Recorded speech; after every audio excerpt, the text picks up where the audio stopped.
Bueno, este primer prefacio, primero situarnos, ¿no? ¿Dónde aparece el prefacio? El prefacio aparece en la misa, después del ofertorio y antes del santo, ¿no? Es esa oración que el sacerdote hace eh, justo después del ofertorio, después del levantemos el corazón, lo tenemos levantado hacia el Señor, ¿no? Que ya estamos de pie y simbolizando ese levantar el corazón, viene el prefacio.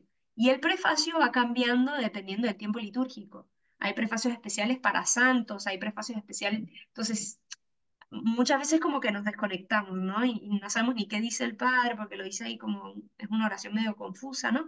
Pero fíjense esto que dice. eh, Habla al inicio, siempre habla de dar gracias a Dios, ¿no? Pero en este caso, Cristo, quien al venir por vez primera en la humildad de nuestra carne, realizó el plan de redención trazado desde antiguo y nos abrió el camino de la salvación, ¿no? Nos volvió a abrir las puertas selladas por los ángeles debido al pecado. ¿Se acuerdan? Estos ángeles que Dios pone protegiendo para que Adán y Eva no tengan acceso al árbol de la vida y no perpetúen su condición de muerte. ¿Sí? Ellos, debido a que pecaron, eh, moralmente y espiritualmente mueren, pierden la gracia de Dios. ¿Sí?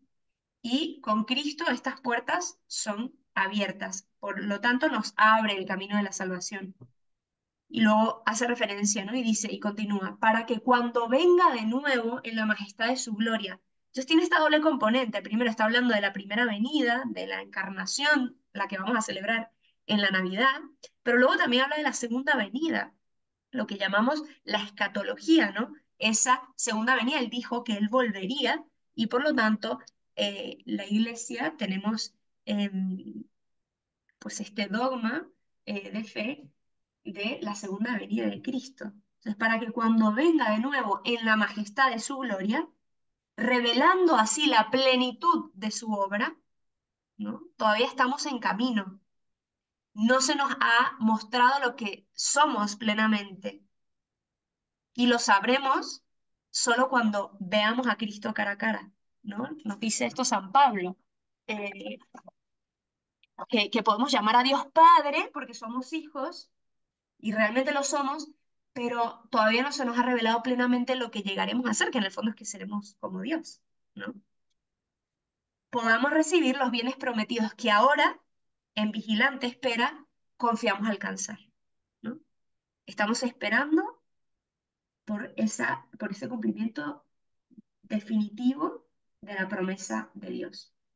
Entonces, ¿qué pasa? Que en este tiempo intermedio en el que estamos entre la primera y la segunda venida,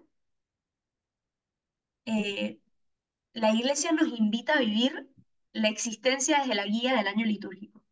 El año litúrgico, ¿qué es lo que hace? Celebrar el misterio de Cristo, todos los misterios de Cristo, a lo largo de un año entero. Entonces, por eso tenemos la encarnación, la pasión, la muerte, la resurrección, la ascensión, la venida del Espíritu, y todo esto lo vamos celebrando a lo largo del año litúrgico, ¿sí? Por eso es muy importante para nosotros cristianos aprender a distinguir el tiempo, lo que es el tiempo de Adviento, el tiempo de Pascua, el tiempo de Cuaresma, el tiempo ordinario, porque esto nos va a ayudar a entender la vida, nuestra existencia terrena, como historia de salvación. Entonces, ¿cuál es la mejor catequesis que podemos hacer? Vivir el año litúrgico a fondo. Es la mejor catequesis, ¿no? Si nosotros vivimos el año litúrgico a fondo. Ahora, como repaso general, ¿cómo empieza el año litúrgico? Con el Adviento. Perfecto. El primer domingo de Adviento empieza el año litúrgico y viene todo el periodo de Adviento. Después del Adviento, ¿qué periodo viene? Navidad, La Navidad, que dura hasta, bautismo del Señor, bien, hasta el bautismo del Señor es la Navidad. Y por lo tanto, dependiendo de cuándo haya caído el día 25, el periodo de Navidad será más o menos largo. Pero ¿cuándo más o menos se celebra el bautismo? ¿El domingo más cercano a qué día? de la Sagrada Familia. No, porque la Sagrada Familia es justo el domingo posterior al nacimiento, Después de Reyes, después de Reyes. Muy bien. Es el domingo inmediatamente después de Reyes. Reyes, ¿qué día se celebra? el 6 6 de de enero. enero. El 6 de enero. Perfecto, así se acaba el periodo de Navidad. La Navidad es igual que la Pascua. El día de Navidad, igual que el día de Pascua, es tan importante que se le alarga en algo que llamamos como la, ¿Estaba? Sábado de la Navidad. octava. La Ok. octava. Y litúrgicamente, porque a veces creemos que esto de la octava es algo más como piadoso, ¿no? Popular, ¿no? La gente quiere seguir en la fiesta. Pero litúrgicamente, durante 8 días, para nosotros sigue siendo Navidad. Es como si fuese una Navidad de 8 días. Literalmente, litúrgicamente, los demás días que siguen, tanto la Pascua como la Navidad, son incluso, eso se puede ver muy claramente en la liturgia de las horas, porque si no me equivoco, las laudes y las vísperas son iguales todos los días. Son iguales. O sea, todos los días se reza los mismos salmos. ¿Sí? Lo cual indica como si fuese un único día, ¿vale? Bien, pero después de esos 8 días se alarga un poquito más la Navidad, así como Pascua, que después también de los 8 días, la octava de Pascua también se alarga un poquito más. Bien, después de la Navidad, ¿qué periodo litúrgico empieza? Bueno, viene un tiempo ordinario y Bien, el viene tiempo ordinario, que se ve pausado o atravesado ¿por qué? ¿Por qué tiempo litúrgico? Cuaresma, cuaresma. Muy bien, la cuaresma que empieza ¿qué día? miércoles de El ceniza, miércoles santo, Muy bien, miércoles de el ceniza, miércoles de ceniza. Perfecto. ¿La cuaresma dura cuánto tiempo? Fácil. 40 días, 40 Perfecto. días, ¿Y cuándo se acaba? Esta es la pregunta difícil. ¿Cuándo se acaba la cuaresma? el jueves en el santo, Pentecostés, el jueves No, santo, el jueves el día de santo. Muy bien, a la ah, mañana del jueves santo. A la mañana. Porque a la tarde del jueves santo ¿qué empieza? sí, Trío pascual, El trido pascual, que nosotros también toda esa semana, desde el domingo de Ramos, la llamamos Semana Santa, ¿verdad? Pero en realidad lo más santo de esa semana que es el triduo pascual, ¿vale? Y lo más santo del triduo pascual no se puede decir que hay una cosa, es considerado una unidad. No es que la resurrección sea más importante que es una unidad, aunque teológicamente sabemos que sin la resurrección vana es nuestra fe, ¿no? O sea, si Cristo no hubiese resucitado, pero más allá de que la resurrección es el quicio de nuestra fe, no podemos decir que lo podemos ver separado de la muerte. Y crucifixión y muerte de Cristo se ve unido. Por eso es como un único misterio, y eso ya se lo he explicado en otras clases de Biblia, que arrancamos el trigo pascual y no lo cerramos hasta litúrgicamente, no hacemos la señal de la cruz hasta la vigilia pascual, ¿no? Bien, y justo después entonces acaba el trigo pascual y empieza el periodo de ¿qué? Pascua, Bien, Pascua, que nos dura ¿cuántos días? 50 días, 50. Hasta la fiesta de Pentecostés. Pentecostés, que simultáneamente los judíos que celebraban en esa fecha, a ver, Al principio era el tiempo de la cosecha y bien, después las tablas de la ley. bien, la entrega de la ley, y por lo tanto ahora es la nueva ley, ¿sí? Pensé que estamos haciendo un resumen de Biblia, pero litúrgicamente. Vale. Entonces, y después del tiempo de Pascua, retomamos ¿qué tiempo? Tiempo ordinario. El tiempo ordinario, que van a haber varias solemnidades durante ese tiempo ordinario, ¿no? Después de la venida del Espíritu Santo va a venir la Santísima Trinidad, porque ya está completo, ¿no? Pero bueno, más allá de las solemnidades, va a haber el tiempo ordinario y acaba el año litúrgico cuando. La fiesta de Cristo Rey, Perfecto, en la gran fiesta de Cristo Rey. Pero como vemos, en el fondo, esto es la vida de Cristo vivida durante un año, ¿sí? Es el misterio de Cristo vivido durante todo el año. Y en la medida en que nosotros entendamos la vida y el tiempo como historia de salvación. Esto es lo que nos ayuda el tiempo litúrgico, a entender nuestra propia historia atravesada por la salvación de Dios. El tiempo para nosotros los cristianos no es una sucesión de eventos seguidos por azar, ¿sí? Que no tienen ningún tipo de sentido, en donde hoy estoy en un lugar, mañana en el otro, ni idea, fue porque mi jefe le caí mal y me echó, entonces ahora estoy allá y ahora estoy acá y ahora vivo en Valencia, ahora vivo en no sé dónde, ¿no? Nosotros no conseguimos el tiempo como una sucesión de eventos azarosos, sino que incluso tampoco lo consideramos como el resultado de nuestras decisiones, ¿no? Bueno, porque yo decidí ir para allá o decidí meter a mis hijos en este colegio, luego decidí ser catequista, ¿no? Nosotros cristianos no entendemos el tiempo así. En el discurrir de nuestra vida, con nuestras buenas y malas decisiones, está el actuar de Dios, un Dios que actúa, un Dios que interviene. Y esta es la buena noticia del cristianismo. Tenemos un Dios que entra en la historia, irrumpe en la historia. Dios no es un Dios lejano, sino que está cerca e interactúa con nosotros. Entonces, si nosotros vemos la historia, nuestra historia y la historia del mundo, en el fondo vemos un hilo de oro, que es lo que da unidad a toda esta historia. Y ese hilo de oro es precisamente el actuar de Dios.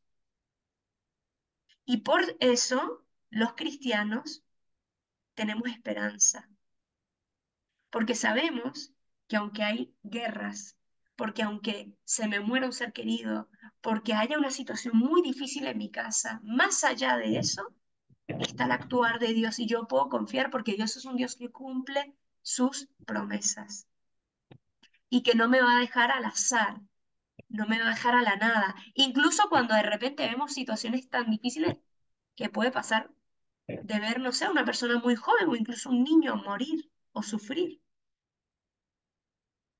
Incluso en esas situaciones somos capaces de entender y comprender que por encima de todo esto está el actuar de Dios y solo Él sabe la historia de la que habrá acabado esa persona que para nosotros aparentemente acabó en la muerte, en el sinsentido, en el para qué nació este niño que vivió 2 meses o por qué perdí esta criatura que tenía en mi vientre.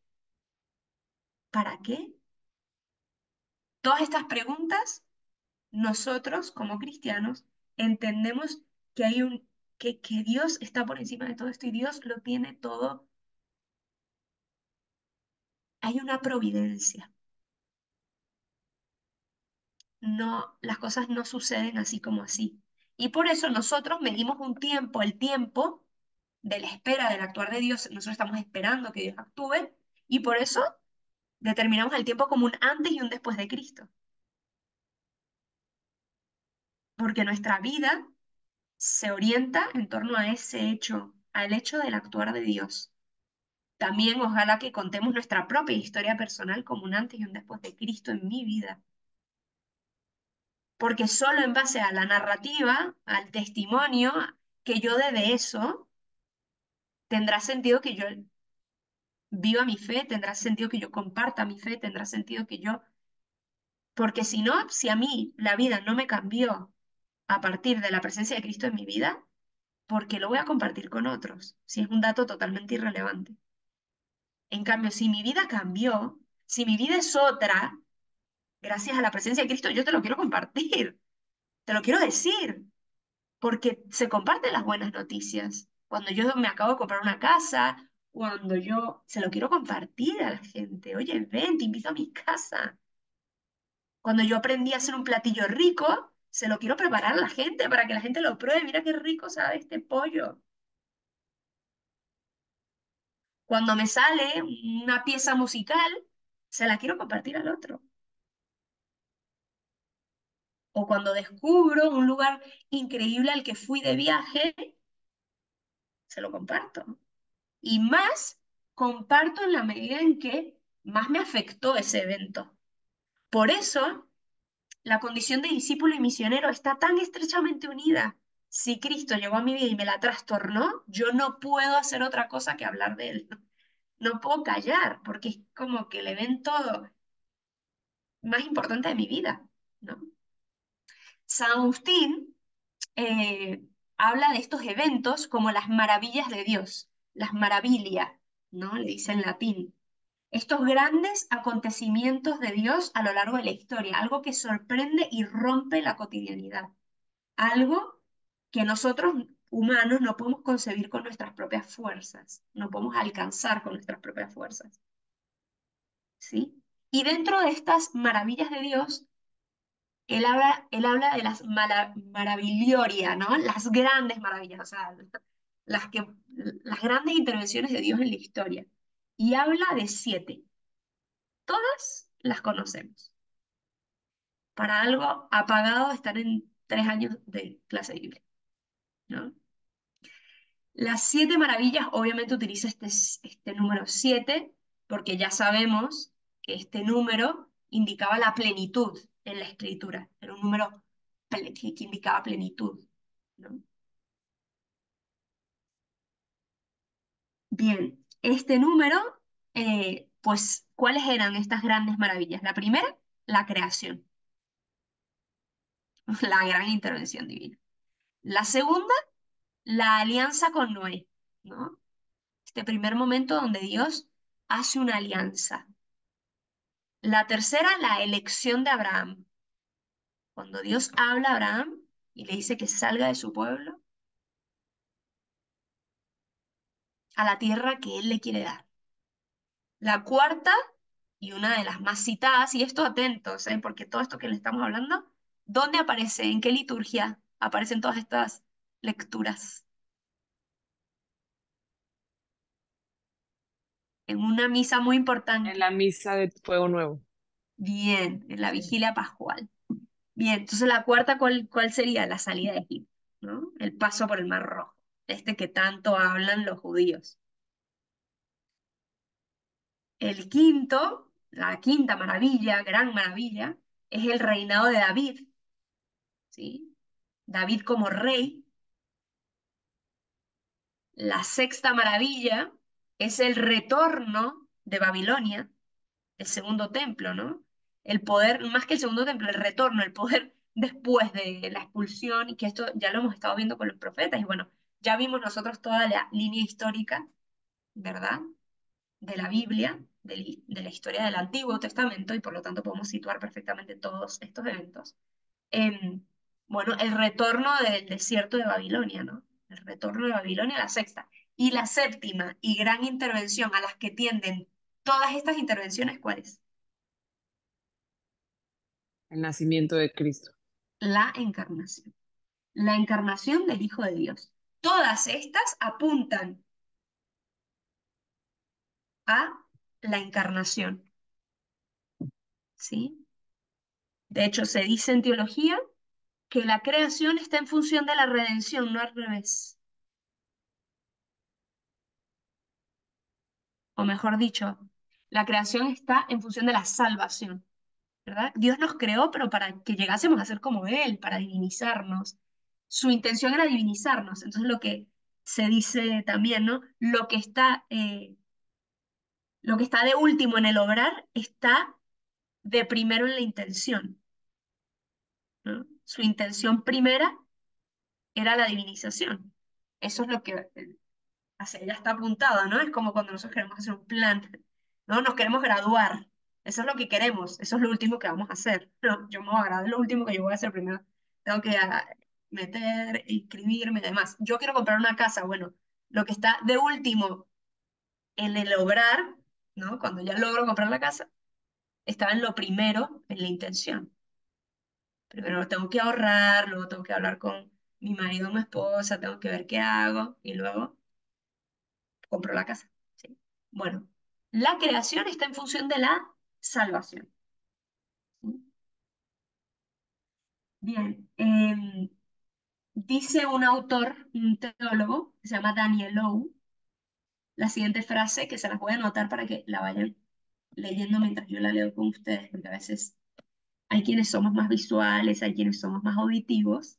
Yo, por ejemplo, no soy nada auditiva, entonces si me lees esto me voy a perder casi todo. Entonces yo se las anoto para la gente para que pueda entenderla todo el mundo, ¿verdad? La encarnación y la resurrección son el acontecimiento esencial de la historia. Ningún otro suceso ha tenido ni tendrá nunca tanta importancia. Ningún evento, ninguna revolución nos traerá nunca lo que ya poseemos por Cristo. El acontecimiento de Cristo es, pues, el acontecimiento novissimus. ¿Qué significa la palabra novissimus? El acontecimiento, el nuevo, el único en el fondo, el último, aquel más allá del cual ya no hay nada, pues en él se cumplen las realidades que son el fin último de la creación. Dios es perfectamente glorificado y la naturaleza humana se une perfectamente a la divina. Por esto, los acontecimientos que vienen después de Cristo no constituyen una separación, sino solamente el despliegue y el desarrollo de sus virtualidades. ¿Qué dice esto? Que la encarnación es el acontecimiento central, esencial de la historia, el último y el definitivo, y por lo tanto el primero y el único. Todos los demás no son, sino que son en cuanto que apuntan a este. Dice en un lenguaje un poco menos teológico y más pastoral, más cercano, José Luis Martín Descalzo en su gran obra de Jesús de Nazaret, Vida y Misterio de Jesús de Nazaret, un escrito precioso, se los recomiendo, pero un poco largo, son 3 tomos, pero alguna vez hay que leer una historia completa, hay una vida de Jesús. Dice lo siguiente, ¿no? Ahí se los pongo también, hablando de Cristo, ¿no? Conocerle no es una curiosidad, es mucho más que un fenómeno de la cultura, es algo que pone en juego nuestra existencia, porque con Jesús no ocurre como con otros personajes de la historia. Que César pasara el Rubicón o no lo pasara es un hecho que puede ser verdad o mentira, pero que en nada cambia el sentido de mi vida. Que Carlos V fuera emperador de Alemania o de Rusia, nada tiene que ver con mi salvación como hombre. Que Napoleón muriera derrotado en Elba o que llegara siendo emperador al final de sus días, no moverá hoy a un solo ser humano a dejar su casa, su comodidad y su amor y marcharse a hablar de él a una aldehuela del corazón de África. Jesús no, continúa el texto. Jesús exige respuestas absolutas. Él asegura que creyendo en él, el hombre salva su vida e ignorándole la pierde. Este hombre se presenta como el camino, la verdad, la vida. Por tanto, si esto es verdad, nuestro camino, nuestra vida, cambia según sea nuestra respuesta a la pregunta sobre su persona. ¿Y cómo responder sin conocerle, sin haberse acercado a su historia, sin contemplar los entresijos de su alma, sin haber leído y releído sus palabras? ¿No? Entonces, aquí pongo en correlación, ¿no?, en la encarnación con la persona de Cristo, eh, pero porque la encarnación es la que nos permite conocer a Cristo, ¿no? En su carne. Bien, entonces nosotros no hacemos memoria de estas maravillas de Dios a lo largo de la historia para aprender o para tener mucha sabiduría, ¿no? Para hacernos más cultos. No, sino porque cuando recordamos, esa acción maravillosa se actualiza, se hace presente a través de la acción litúrgica. Entonces, cuando celebramos el tiempo de la Navidad, no es sola memoria, sino que creemos que por la acción del Espíritu, esto permanece en nosotros y por eso llega hasta nosotros esta maravilla. Por eso decimos que Cristo nace en nosotros, nos renueva. ¿Sí? Bien, entonces, ¿cuáles son las etapas de la historia de la salvación? Que es lo que hemos estado viendo en clase de Biblia. Hay 3 tiempos, ¿sí? El primer tiempo, que es en el que estamos ahorita en clase de Biblia, ¿no? Es el tiempo de la promesa o de la prefiguración? Mari, pero no me da tiempo a escribir todo esto. No, si quieres se los paso, esto todo está escrito. Lo que importa es que lo escuchen y les caiga en el corazón. Pero no, no te escucho, de hasta el micrófono. Entonces, las etapas en la historia de salvación son tres, ¿sí? La primera, a mí lo que me interesa de todo esto es que vayan haciendo relación con lo que ya saben, ¿eh? Y que vayan haciendo sus vínculos mentales, que es lo interesante, ¿no? Y sus vínculos mentales no solo con lo que hemos visto, sino con su experiencia de fe y con su vida litúrgica y con su ir a misa, ¿no? Eso es lo interesante, ¿no? Si quieren los detalles de todo lo que les estoy diciendo, les mando el documento que hice, no hay ningún problema. Eh, Tiene unas 6 páginas, ¿no? Pero para que sepan. Pero lo que me interesa es que hagan ese ejercicio de, ok, entonces ahorita estamos estudiando en Biblia tal, ¿no? Y, mira, entonces por eso el padre en la iglesia dijo esto, ¿no? Como ir haciendo esos vínculos, que es lo interesante, ¿no? Salir del Zoom, ¿no? Que hacemos la clase de Biblia y la vida, ¿no? Que lo que importa es la vida, ¿no? Y que esto aumente nuestra fe porque todo tiene sentido. Entonces decimos, cuando nos hace sentido las cosas y entendemos, como, ¿no? Bien, sí, claro que sí. Un buen libro es ese, Vida y Misterio de Jesús de Nazaret, de José Luis Martín Descalzo. Es un libro muy bueno, fácil de leer, pero largo, ¿sí? Pero lo bueno es que tiene 3 tomos, así que lo pueden ir leyendo a poco, ¿no? 3 tomos de un grosor medio, así como de 200 páginas, más o menos, 250 más o menos. Bien, Vida e historia de la creación de la fe. no, Vida y Misterio de Jesús de Nazaret.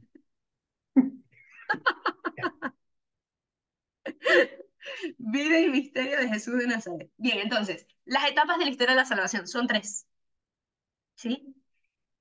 Bíblicamente, en nuestra clase de Biblia, perdón, estamos en la primera, ¿no? Que es el tiempo de la promesa o de la prefiguración, todo el Antiguo Testamento, ¿no? De Dios ir preparando a su pueblo para la venida del Mesías. Entonces, ese es el primer tiempo, el tiempo de la promesa, el tiempo de la prefiguración. El segundo tiempo es el tiempo del cumplimiento o la plenitud de los tiempos, ¿sí? Y el tercero es el fin de los tiempos o la manifestación última. Entonces, a ver, prueba. En clase de Biblia, ¿en cuál de las etapas estamos? En clase de Biblia. En la uno, por ahí veo, muy bien. En la uno, el tiempo de la promesa, ¿sí? Litúrgicamente, ¿qué estamos a punto de celebrar? ¿En qué tiempo litúrgico, en qué tiempo de la historia de la salvación se encuentra eso? En el En la 2, segunda, porque es el tiempo de el cumplimiento, ¿no? Que es Cristo. Y bíblicamente, ¿qué libros serían? Los El libros tiempo, proféticos, no, el libro del ¿no? cumplimiento, el tiempo del cumplimiento. ¿Cuáles Los libros evangelios, serían? los evangelios, los Los evangelios. evangelios, exactamente, la vida de Cristo. Y históricamente, nuestra vida, ¿en qué tiempo se encuentra? Nuestra vida, la nuestra. En la ¿Cristo tercera, sigue aquí? en la tercera, la manifestación. En el La tercero, el manifestación, fin de los tiempos. Estamos en el fin José. de los tiempos. ¿Por qué? Porque el fin de los tiempos arranca desde Hechos de los Apóstoles, ¿sí? Hasta que venga Cristo. Ah, ok. Todo ese periodo, por eso que llegue un predicador de ambulante y diga, este es el fin de los tiempos, sí, pero desde Pablo estamos en el fin de los tiempos, ¿eh? O sea, tranquilos. El tiempo y la hora solo la sabe Cristo, solo ni siquiera Cristo, la sabe el Padre, dice el mismo Cristo, yo no la sé, ¿no? Bueno, entonces este vendría a ser el sentido cristiano del pasado, presente y futuro. El antes de Cristo, Cristo y después de Cristo. Y por eso estamos en el después de Cristo, estamos en el fin de los tiempos, estamos esperando la segunda venida. El fin de los tiempos arranca después de la resurrección de Cristo hasta la segunda venida, perdón, después de la ascensión de Cristo hasta la segunda venida. ¿Cuál es entonces el tiempo del cumplimiento? El tiempo de Cristo en la carne, ¿no? El tiempo terrenal de Cristo es el segundo. Y el tercero es después de que Cristo asciende hasta su segunda venida. Pero por eso se dan cuenta que todo se mide en función de la vida de Cristo. Nuestro tiempo es en función de la vida de Cristo. ¿Sí? San Bernardo por eso nos habla de las tres venidas de Cristo. La primera venida, que sería la que vamos a celebrar ahora en Navidad. La tercera venida, que sería, pues, esto, ojo, que esto es una interpretación de San Bernardo, ¿eh? Ahora no vayan a decir, ah, Marín nos dijo que hay una tercera venida. No, para nosotros históricamente sería la segunda venida, ¿sí? Pero San Bernardo, en una explicación espiritual, lo que trata de decir es que la primera venida fue la Navidad, la tercera venida es nuestra segunda venida, y la venida intermedia esta de Cristo es la venida de todos los días, en la Eucaristía, en la oración, ¿no? Esos lugares no visibles, la primera y la tercera, ¿no? Que sería para nosotros la primera y la segunda, eh, son visibles, vemos a Cristo, ¿sí? La del medio, que es la que nos ha tocado a nosotros, ¿no? No vemos a Cristo, pero Cristo va viniendo en nuestra vida a través de los sacramentos, de la oración, de la vida de la iglesia, de la vida de los santos, ¿sí? Esto, San Bernardo, por eso nos utiliza esta imagen de las tres venidas, ¿no? De Cristo. Porque hoy, bueno, nosotros no vivimos la primera venida y quizás tampoco nos toque la segunda venida ahorita en nuestra vida terrenal, pero sí nos toca esta venida continua de Cristo en nuestras vidas. La silenciosa, la que ocurre en mi alma, la que ocurre en el sacramento, ¿no? Pues ¿Cómo qué es que se curioso llama que la segunda venida? la segunda venida es la personal, ¿no? Esa venida intermedia para San Bernardo, ¿eh? Ojo, San Por Bernardo eso, dice, pero son primera avenida, tercera avenida, ¿y cómo se llama la segunda? Segunda Tiempo avenida. de cumplimiento. segunda venida. No, no, estoy diciendo dos cosas distintas, ¿eh? Lo otro en el tiempo, las etapas de la historia de la salvación, ¿no? Que ya las dijimos. El Antiguo Testamento, el Evangelio y el resto del Nuevo Testamento hasta nuestra vida, ¿sí? Y luego, aparte de esto, una interpretación. A ver, los padres de la iglesia hacen algo muy bonito que es interpretar la escritura, ¿no? Interpretan la escritura, pero no significa que esto que son dogmas de fe lo que están diciendo. El dogma de fe es la primera y la segunda venida, ¿no? La venida en la Navidad y la venida al final de los tiempos. Pero él, para profundizar un poco en esto, le llama tres venidas, las tres venidas de Cristo, ¿no? En donde habría una venida intermedia entre esa primera y segunda, ¿no? Que es la venida de todos los días, la que nos toca a nosotros, la que Cristo se hace presente en nuestra vida a través de, ya dije, ¿no? Sacramentos, oración, pero también a través de la cotidianidad, de alguien que se acerca y me dice algo que esa persona ni siquiera sabía que me iba a ayudar tanto y ahí se hizo presente Cristo, ¿no? Ahí vino Cristo a mi vida, ¿sí? Bien, entonces el Adviento La inicia, segunda venida, sí, disculpa, la segunda venida dijiste que es dogma de fe, la final, digamos, la venida de todos los sí, tiempos. sí, sí, sí, la escatológica, sí, el fin de los tiempos. O sea, que uno tiene que creer que sí o sí, pero uno ya ve que llega la muerte y esa famosa venida no la va a conocer nunca. Sí, pero porque la Ya segunda está, venida, aunque tú no la conozcas, sucede en la historia y tú no la vas a conocer en la carne, pero la vas a conocer, pues, en el cielo. Cuando te digo que llegas al cielo y que te la cuenten allá. exactamente. Pero la segunda Claro, venida, recuérdate que es cuando nosotros vamos a resucitar en los cuerpos, en la carne. Nosotros por eso decimos en el credo, ¿no? Creo en la resurrección de la carne. Esa por eso no, resurrección de la ¿sabes lo bravo? carne, ¿perdón? La sabes bravo, María, sabes bravo, que parece como que viniera, y no es que viniera, uno se va y lo ve allá, entonces no viene acá. No es que Jesucristo viene, uno lo va a encontrar allá. No, no, Jesucristo viene a la tierra, viene a esta tierra, se manifestará por segunda vez así como se manifestaron la primera vez, pero la primera vez se manifestó en la humildad de un niño, la segunda vez se manifestará en gloria y poder. Y esto lo dice Cristo, ¿eh? Tienes todos los textos apocalípticos de los evangelios, en donde dice, cuando vuelva, vendrán días, ¿no? En donde se moverá la gente y habrá una señora en el campo y se tomará una y se dejará la otra, ¿no? Con estas características apocalípticas y le preguntan, ¿cuándo será que vendrás, ¿no? Y se lo preguntan, de hecho, en la ascensión. Y le dice, yo no sé el tiempo, yo no sé el momento, Vamos a la escritura, para que no crean que yo aquí me estoy inventando No, algo yo te creo todo medio y lo tomo como protestante. tal. Me cuesta, no, me cuesta entenderlo, nada más que eso. Sí, sí, a ver. No, no necesitas, no te atrases en la clase por eso, no. No, Te está creo. No, pero perfecto. re Es que importante, sí, sí re es importante importante. porque además es algo que lamentablemente, no lamentablemente, más bien muy bien, algunos protestantes lo han tomado como muy de su bandera, entonces parecería que es algo que nosotros no creemos, ¿no? Eso lo creen los protestantes, pero nosotros no. ¿Qué pasa? Nosotros no creemos en estos predicadores de ambulantes que dicen mañana va a venir y la destrucción y eso no, ¿sí? Pero sí creemos en una segunda venida de Cristo, Él mismo la prometió. Él dijo que volvería, mira, vámonos a los textos, ¿verdad? Porque a mí no me gusta eh, por decir así, sin el... eh, mm, Juan, vamos a Juan, eh,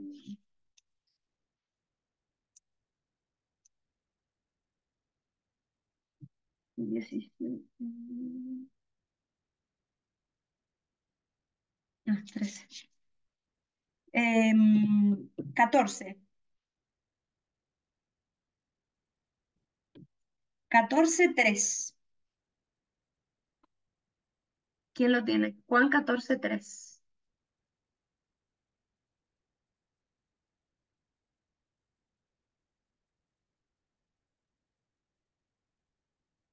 No, no quiero interrumpir la clase, María, por eso. No, está perfecto. Sí, la Simplemente, clase es para eso. A mí me reinteresa también, porque es algo que nunca lo tengo tan claro y a veces está bueno saber, o sea, tener claro qué es lo que va a pasar. ¿Qué pasa con nosotros si estamos en la tierra y qué pasa si estamos en el cielo? Sí, bien. Yo lo tengo, Mari. 14:3, dale. Y otra persona que me busque, Lucas 21:25. Sí, Yo tengo léeme Juan. ese. Dale. Léeme ¿Lucas Juan. qué? ¿Lucas qué? Léeme Juan tú. Léeme Juan tú. 14:3. Y cuando haya ido y os haya preparado un lugar, volveré y os tomaré conmigo, para Está que ahí. donde esté yo, estéis también vosotros. Y ya Perfecto. sabéis el camino a donde yo voy. Le dijo Listo, hasta ahí. Tomás. Hasta ahí. Hasta ahí. Bien. Entonces, Juan 14:3 nos dice, yo miré, pero volveré, ¿no? Volveré y los llevaré conmigo. No en el sentido espiritual, que volveré cuando tú te mueras y te busco. Volveré. Pero vámonos a Lucas. ¿Quién tiene Lucas 21:25? Ya, Mejor. entonces, Lucas 21:24. Vamos a agarrarlo un poquito antes. 20. Morirán al filo de la espada, serán llevados prisioneros a todas las naciones, y Jerusalén será pisoteada por las naciones hasta que se cumplan los tiempos de las naciones. Entonces habrá señales en el sol, la luna y las estrellas, y por toda la tierra los pueblos estarán llenos de angustia, aterrados por el estruendo del mar, embravecidos. Sigue. La gente se morirá de espanto con solo pensar en lo que va a caer sobre la humanidad, porque las fuerzas del universo serán sacudidas y en este preciso momento verán al Hijo del Hombre venir en la nube con gran poder e infinita gloria.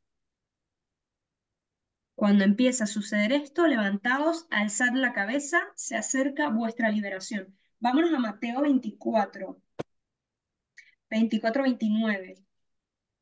O sea, bien, estos son palabras de Cristo, ¿eh? Todo lo que estamos leyendo son en boca de Cristo, no en boca de alguien más, no es alguien más que lo dice, no es Pablo que lo dice, no, es Cristo mismo hablando. Mateo 24, 29 y alguien más que busque Marcos 13, 24. Estamos hablando que aparecen los 4 evangelios, no en uno, aparecen los 4.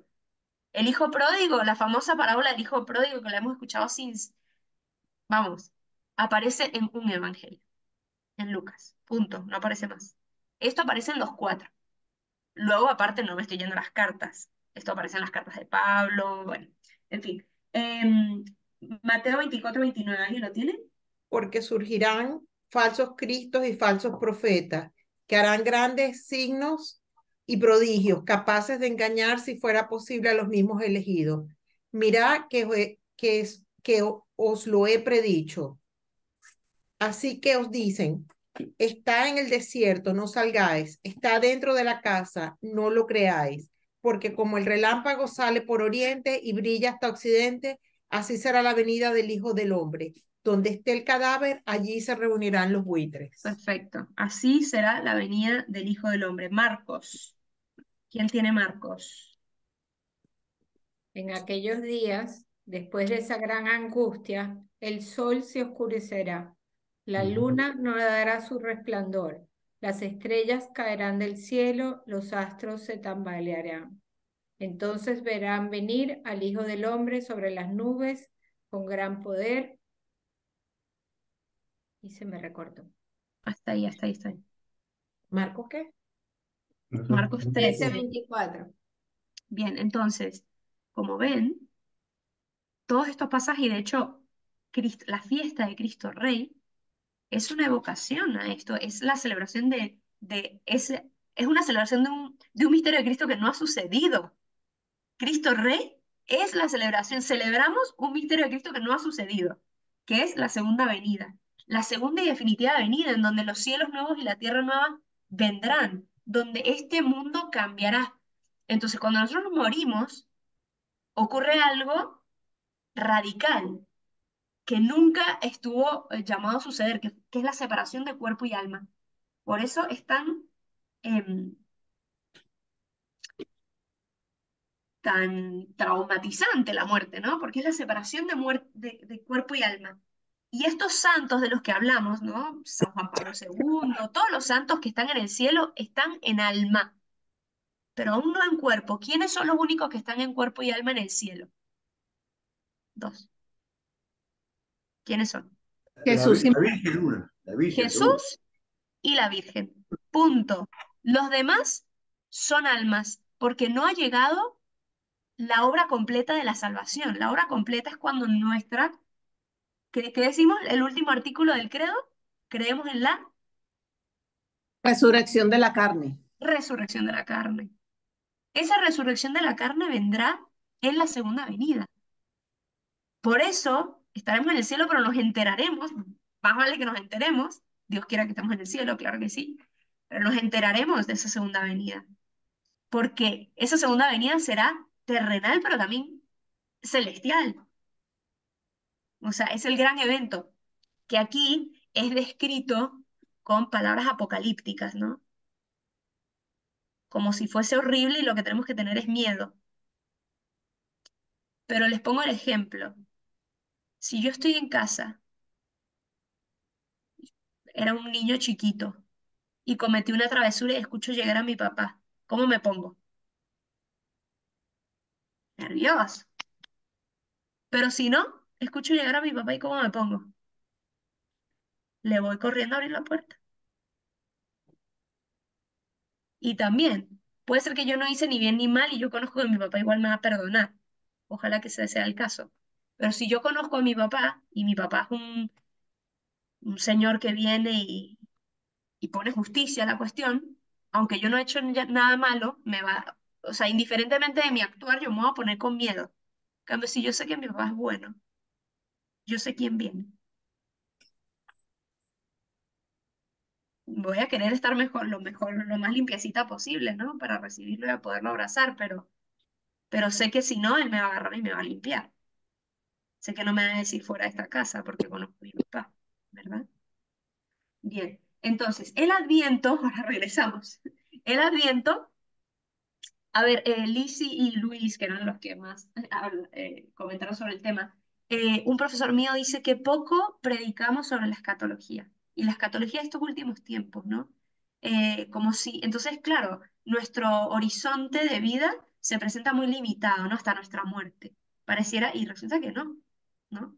Nuestro horizonte es mucho más amplio, mucho más amplio, incluso eclesialmente, ¿no? Alguien preguntó una vez, ¿no? Si la iglesia, porque un profesor nos enseñaba, la iglesia es el acontecer de la gracia y la libertad del hombre, ¿no? La libertad del hombre que acoge la gracia. Esa es la iglesia. Y decía, ¿y qué pasa si un día todos los hombres, nadie en el mundo, libremente acoge la gracia. La iglesia desaparece. Y el profesor contestó algo que me pareció precioso. Y dice, desde el sí de la Virgen, desde el sí incondicional de la Virgen, la iglesia nunca puede dejar de existir. ¿Por qué? Porque la iglesia no es solo la terrenal. La iglesia no es solo nosotros los que estamos aquí. Es la celestial y es la que está en el purgatorio. Toda esa es la iglesia. Por lo tanto, podemos decir todos los hombres de la tierra no, pero ya hubo muchísimos que dijeron que sí. Y esos, con su intercesión, lograrán que algún otro mueva el corazón y diga que sí. Pero la iglesia no dejará de existir desde el sí de la Virgen. Fue como una piedra que cayó en el mar y creó olas concéntricas de sís, de síes, ¿no? Desde ese momento, la iglesia existe y existirá para siempre. Pero de nuevo, cuando nosotros pensamos la iglesia como una realidad terrenal y meramente terrenal, claro, vemos y decimos, uy, somos tres gatos locos aquí en la iglesia. Esto va para abajo. Tenemos poca perspectiva y por lo tanto tenemos que pedirle a Dios más las virtudes teologales de fe, esperanza y caridad para que no limitemos nuestra visión a lo meramente visible, ¿sí? Que tampoco sabemos qué está haciendo Dios en el corazón de esos que no están yendo a la iglesia. No sabemos. Está actuando sus maravillas, seguro. Esa es la confianza de los hijos de Dios. Sí, Agus. Es como cuando a un niño le dicen, pero es que tú no sabes quién es mi papá, ¿no? Mi papá está obrando, ¿verdad? Agus. Entonces, en realidad, si vos crees que nunca vas a estar listo y que siempre va a venir tu papá que va a ser bueno y te va a limpiar, ¿para qué vamos a ir al purgatorio? Él se va a ocupar, ¿o no? Sí, tú quieres ir al purgatorio.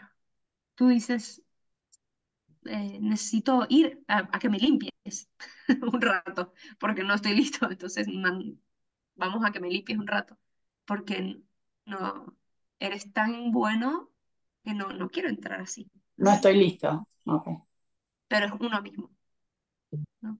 El que dice, no estoy listo, ¿no? Bien, entonces el Adviento inicia justo después de Cristo Rey.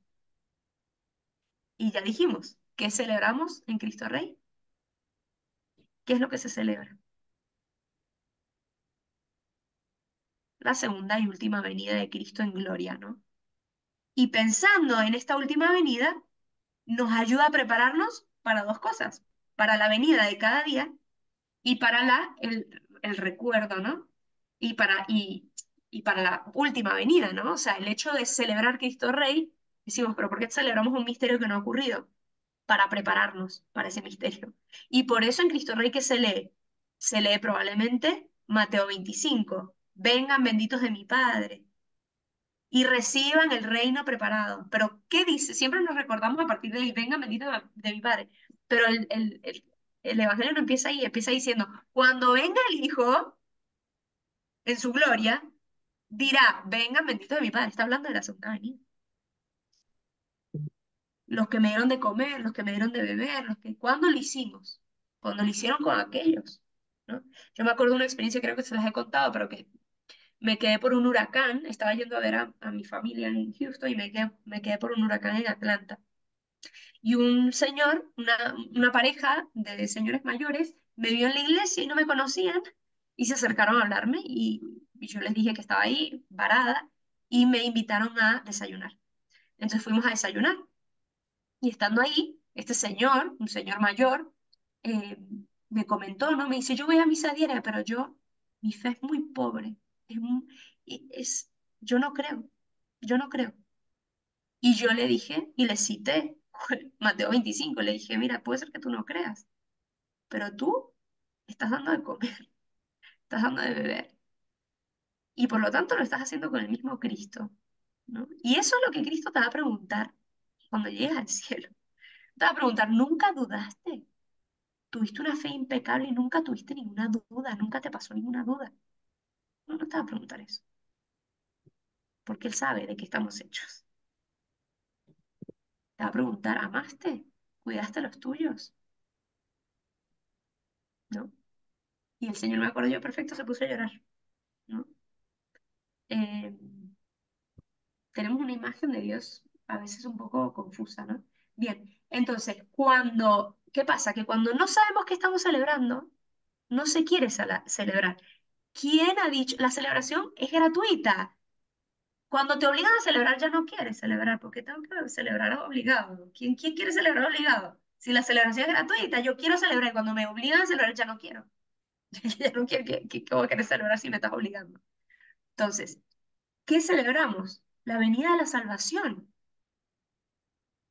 Como vino en el tiempo, puede venir hoy a salvarme y me abre a esa salvación definitiva, ¿no? Bien, el origen del tiempo de Adviento, ¿sí? Etimológicamente viene de la palabra adventus. ¿Qué significa adventus? Estar viniendo de lejos. Estar viniendo de lejos, o lo que es lo mismo, lo que está llegando, lo que está viniendo. Es la espera de algo que se acerca.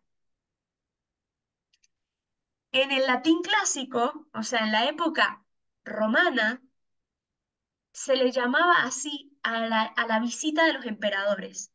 Eran los preparativos que se hacían con el motivo de la visita del emperador. Se hacía el adventus. También se hablaba de unas visitas anuales de las divinidades. Y también se refería a la llegada al trono de un nuevo emperador.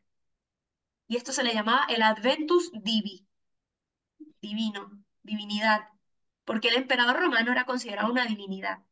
Entonces, como se dan cuenta, aquí clarísimamente hace referencia a que quién es el verdadero emperador, quién es el verdadero rey, quién es el verdadero Dios. Pues Cristo, ¿no? Al entender el contexto entendemos mejor. Bien, en el Nuevo Testamento hay dos terminologías para decir la venida del Señor. Una es la epifanía, y la epifanía es la manifestación de Cristo en la carne, ¿no? Por lo tanto, la encarnación. Y la segunda es la parusía. Parusía, que era la venida definitiva de Cristo en la gloria. Entonces, se diferenciaban estos dos términos, epifanía y parusía. Epifanía como la primera venida en la carne, la manifestación de Cristo en la carne, y la parusía como la venida definitiva de Cristo en la gloria. ¿Sí? Cosas curiosas. La primera referencia que tenemos al Adviento es en el siglo IV, o sea, mínimo desde el siglo IV se celebra el Adviento, se vive el Adviento. Y de hecho, nuestra liturgia actual recoge elementos de la tradición más antigua. Estamos hablando de que llevamos 16 siglos de tradición. O sea, nosotros celebrábamos lo que probablemente celebraba San Agustín, y con algunas incluso oraciones de esa época. Esto es potentísimo, ¿no? No sé si les ha pasado, ¿no? La receta de la abuela. Y como que sentimos una unión con la abuela, porque estoy ahí cocinando sus galletitas. Pues imagínense esto, la potencia de una oración rezada por 16 siglos de cristianos. La fuerza, ¿no? No sé si les ha pasado también que la Madre Teresa regalaba sus rosarios, ¿no? A la gente con la que se encontraba. Y la gente consideraba ese rosario potente porque tenía... ¿Cuántos rosarios de Madre Teresa habrá rezado con este rosario? ¿No? Era como pesado el rosario, como potente. Pues esta es la oración que nosotros hacemos del Adviento. 16 siglos de tradición, quizás más, ¿no? Es lo que conservamos. En España, pongo el ejemplo de España, pues estoy aquí, ¿verdad? Pero también porque todos venimos de tradiciones católicas que vienen de España. En España, el día de la Epifanía, el 6 de enero, se celebraba la Navidad. Se celebraba la Navidad, el Día de los Reyes y el día del bautismo del Señor, porque todo eso era la gran epifanía, la gran manifestación, y por eso podemos entender por qué hasta la fecha de la epifanía tiene tanta importancia aquí. Fue luego, al inicio, la iglesia no era, era universal en el sentido que era la misma iglesia, pero litúrgicamente no estaba todo tipificado y organizado, no había libros litúrgicos que celebrara la misma misa en todas partes, por lo tanto, cada provincia tenía su misa, tenía la misma forma, pero quizás eran oraciones distintas. quizás se tomaban textos bíblicos distintos, ¿sí? No estaba todo tan institucionalizado, por decirlo. Y por lo tanto habían tradiciones, en la tradición de la iglesia hispana, en la tradición de la iglesia galicana, que es la iglesia francesa, ¿no? Eran tradiciones distintas. Y la iglesia, por supuesto, romana. Con el tiempo, el rito romano fue el que se impuso. ¿Y por qué? Bueno, porque pues era la iglesia de Roma, ¿no? Era la iglesia en la sede de Pedro, ¿no? Pero en la iglesia de Roma se colocó la Navidad, no se sabía, no tenemos un dato histórico de cuándo nació Cristo, para que no se escandalice y no les dé ahorita un infarto de que el 25 de diciembre no fue el día que nació Cristo. O no sabemos, quizás sí, y le atinamos, pero no sabemos, no hay pruebas históricas de cuándo nació Cristo. Y esto, más que darnos tristeza, nos tendría que abrir a la comprensión que incluso el nacimiento de Cristo fue algo trascendente, en el sentido de que no lo podemos agarrar, no lo podemos controlar, ¿no? Pero bueno, más allá de eso, es como la resurrección ocurrió sin testigos oculares. Nadie lo vio. Nadie vio cuando Jesús resucitó. Lo vieron después resucitado, pero en el instante de la resurrección nadie lo vio, ¿no? Queda como misterio. Pues no todo lo podemos agarrar de Dios, lo queremos como agarrar, pues no. Bien, entonces, la fiesta que se colocó en Roma fue el 25 de diciembre. ¿Por qué? Porque era la fiesta del Sol Invictus. Era una fiesta pagana. Era la fiesta de la luz, porque era el solsticio de invierno, era a partir de ese día la luz iba a ir creciendo, cada vez los días iban a ser un poquito más, la luz iba a ser un poco más poderosa que las tinieblas, ¿verdad? Y eso habla de la concepción que tenemos de Cristo como esa luz que nace de lo alto, como dice el cántico de Zacarías, ¿no? Esa luz que nace de lo alto. Esa luz que vence las tinieblas.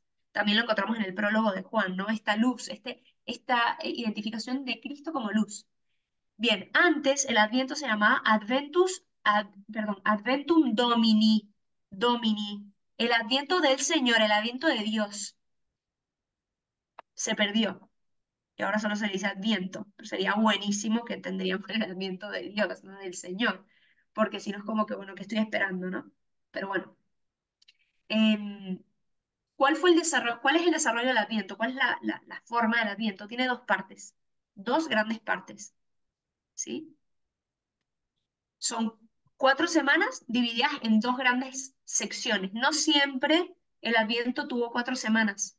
Hubo una época que tuvo 6, es decir, las mismas semanas que tenía la Pascua, porque era tan importante como la Pascua. De hecho, se le llamaba la Pascua de Navidad. La Navidad se le llamaba la Pascua de Navidad. Porque el paso es la intervención, la Pascua es el paso, intervención de Dios, pero luego se le colocó 4 semanas un poco para diferenciarlo de la Pascua, ¿sí? Bien, la primera gran parte del Adviento va desde el primer domingo de Adviento hasta el 16 de diciembre.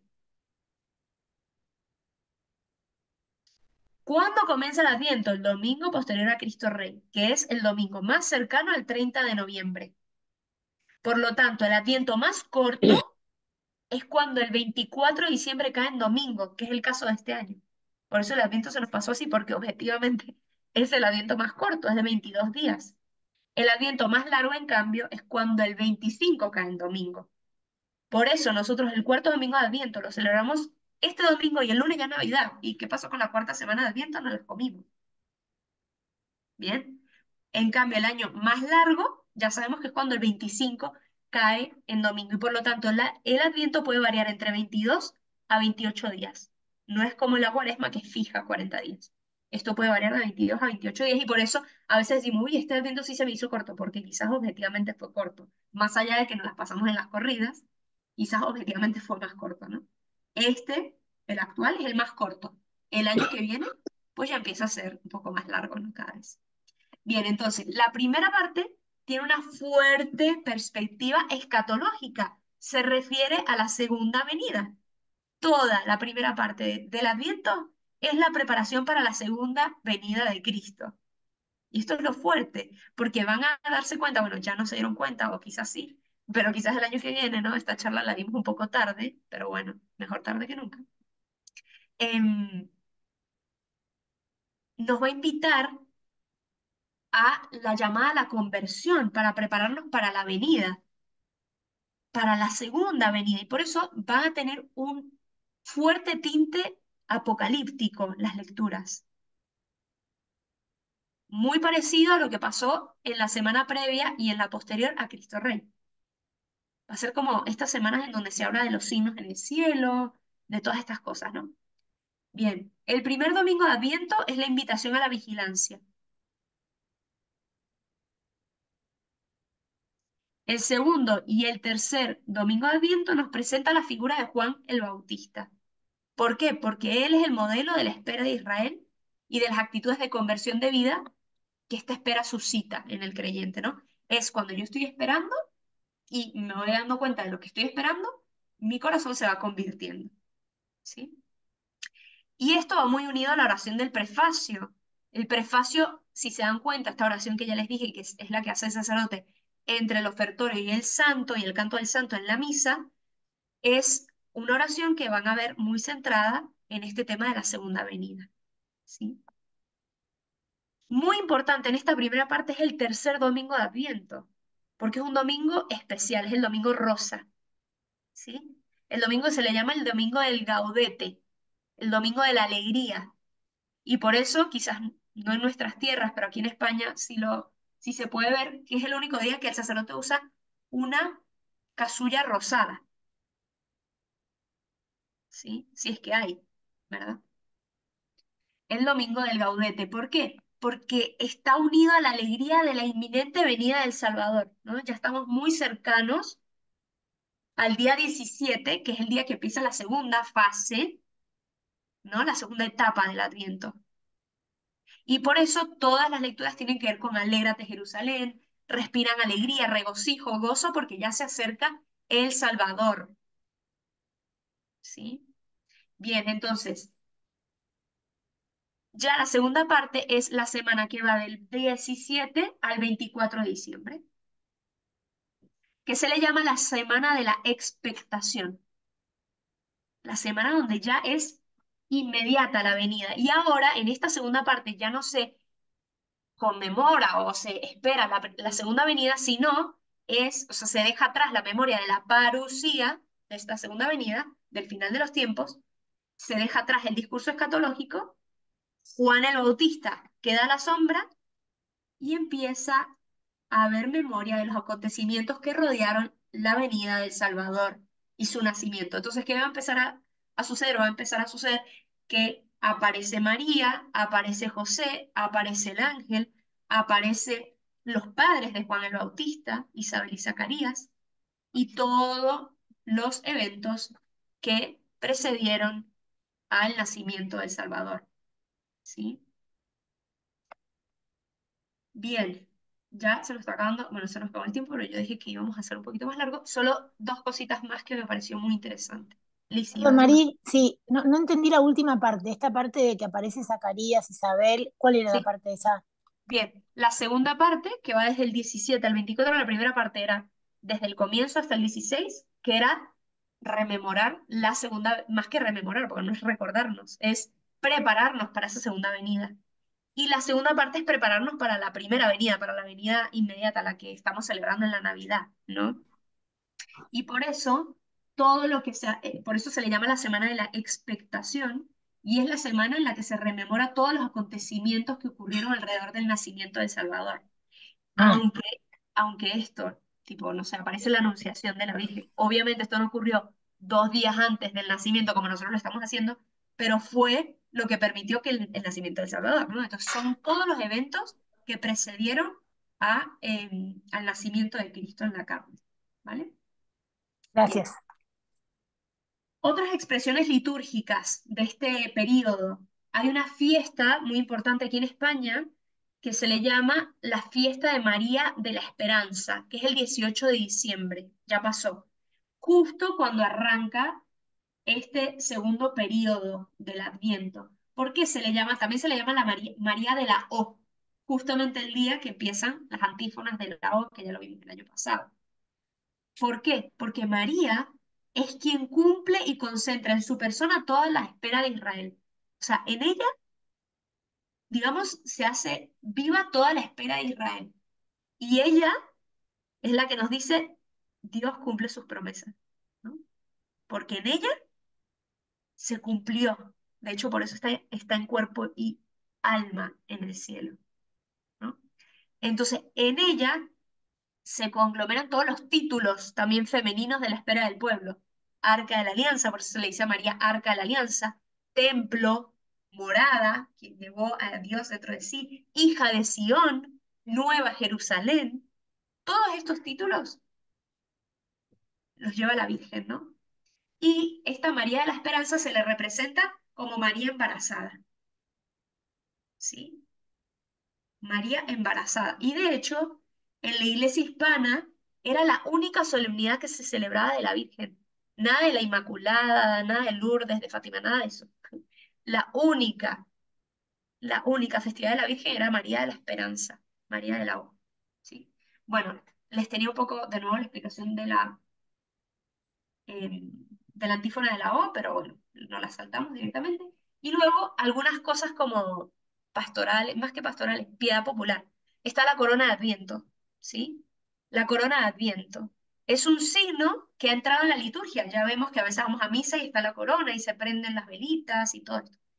Nació fuera de la liturgia y de hecho no es un signo que nace en ámbito católico, sino nace en ámbito protestante. Y por eso es muy interesante, porque es un elemento ecuménico.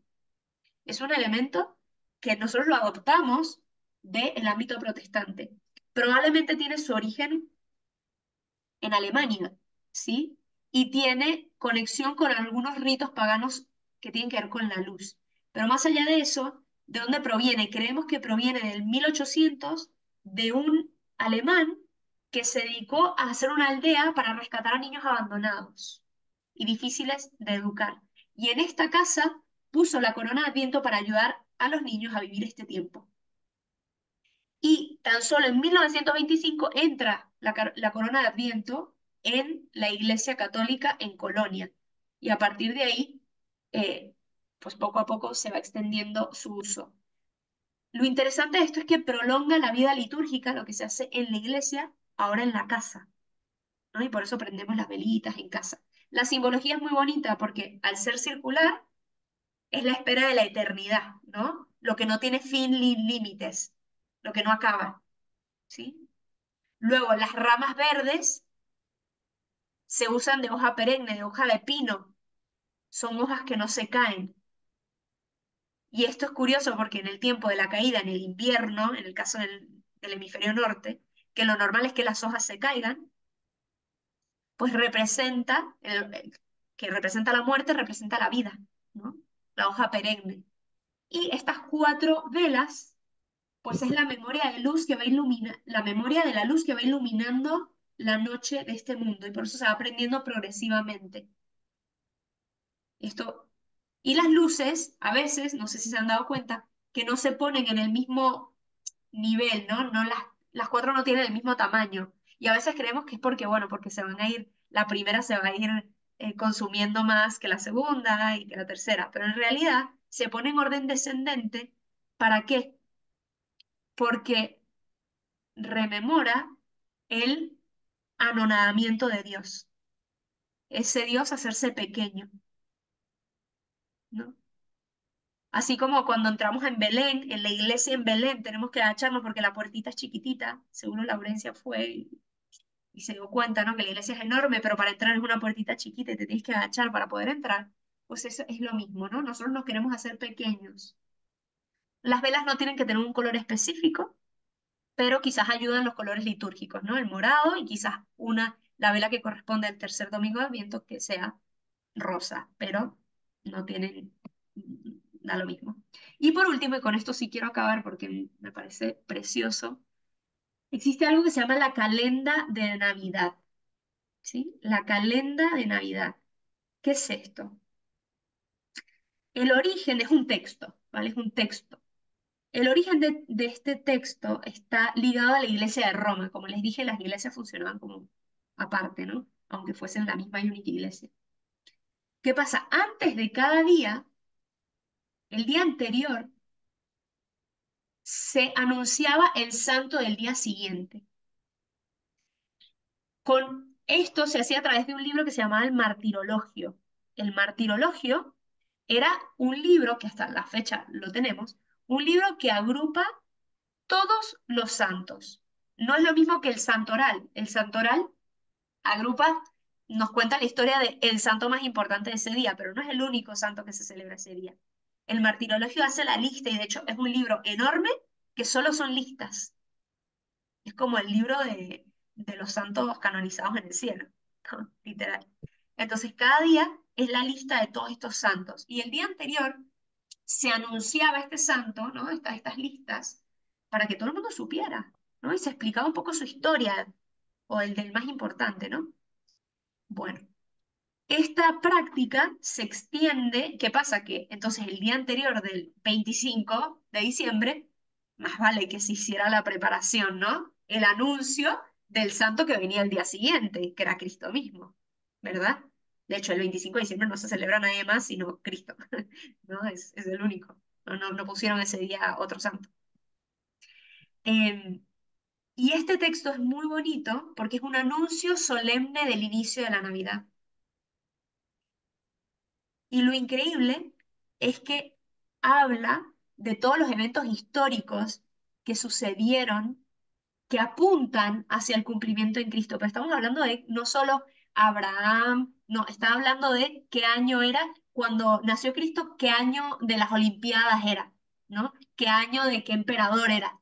Entonces te sitúa históricamente el nacimiento de Cristo y que con su nacimiento se inaugura la plenitud. ¿Cuándo se suele leer este texto? Se suele leer al inicio de la misa de Nochebuena. Si nosotros vamos a la misa de Gallo, quizás en vez de, no sé si han ido a algunas misas en donde se lee antes de la misa la historia del santo de ese día, ¿no? Cortita a veces, ¿no? Te la leen y arranca la misa. Bueno, a veces en algunas misas de Gallo leen este texto. También se puede leer antes de las primeras vísperas de la Navidad. Pero mi invitación aquí es que lo hagan y lo lean antes de empezar la cena navideña. Uy, esto es como un gran desafío para algunos, pero la invitación es esta, ¿no? Para recordarnos por qué estamos celebrando esta cena de Navidad, por qué estamos toda la familia reunida o quienes estén reunidos, por qué estamos reunidos y por qué nos vestimos bonito y por qué o hacemos un platillo rico, por qué estamos haciendo esto, ¿no? Entonces, antes de la bendición de los alimentos, que espero que todos lo hagamos, podemos leer la calenda de Navidad, ¿no? Como para recordarnos el sentido de por qué estamos acá. De hecho, nosotros en la comunidad siempre lo hacemos. Nos ponemos todas de pie y se lee esto, se hace el anuncio solemne de la Navidad. De hecho, se arranca diciendo anuncio solemne de la Navidad y se lee el texto, que con esto voy a acabar y se lo voy a leer, porque para mí es muy emocionante. Ay, no se los puedo mandar por acá porque es muy largo, se los mando por WhatsApp. Y así mejor porque lo tienen en WhatsApp. Eh, es un texto, a mí me parece muy bonito y emocionante más leerlo el 24. eh, o sea, nos damos cuenta que nosotros no seguimos un mito, ¿verdad? No es un mito, sino que es un hecho histórico, que Dios se hizo carne, que esto es verdad y esto es muy potente, ¿no? A pesar de que estamos acá y todos, asumo que todos creemos en que Cristo se encarnó, a veces lo volvemos mito fácilmente, ¿no? Bueno, se los leo. Habiendo transcurrido innumerables años desde la creación del mundo, cuando en el principio Dios creó el cielo y la tierra y formó al hombre a su imagen.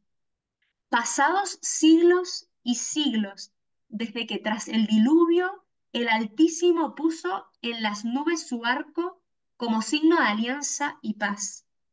En el siglo XXI, desde que Abraham, nuestro padre en la fe, salió de Ur de los Caldeos, transcurridos 13 siglos desde que el pueblo de Israel fue guiado por Moisés para salir de Egipto, cerca del año 1000 desde que David fue ungido rey, en la 65ª semana de la profecía de Daniel, en la 100ª 94ª Olimpiada. Aquí se empieza a mezclar, ¿no? El mundo pareciera espiritual, mitológico con el mundo real, ¿no? Pareciera.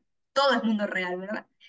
En el año 752 desde la fundación de Roma.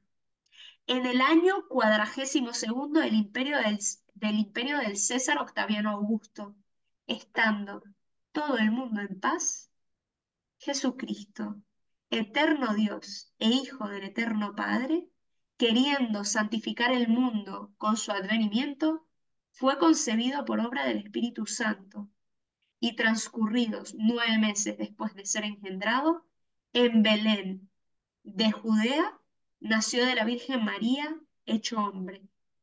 La natividad de nuestro Señor Jesucristo, según la carta. O sea, cómo va, trae pues las maravillas de Dios, pero también todas las situaciones que han ocurrido en la vida histórica y va hasta que explota, ¿no? Todo en la encarnación de Dios que atraviesa lo impensable, ¿no?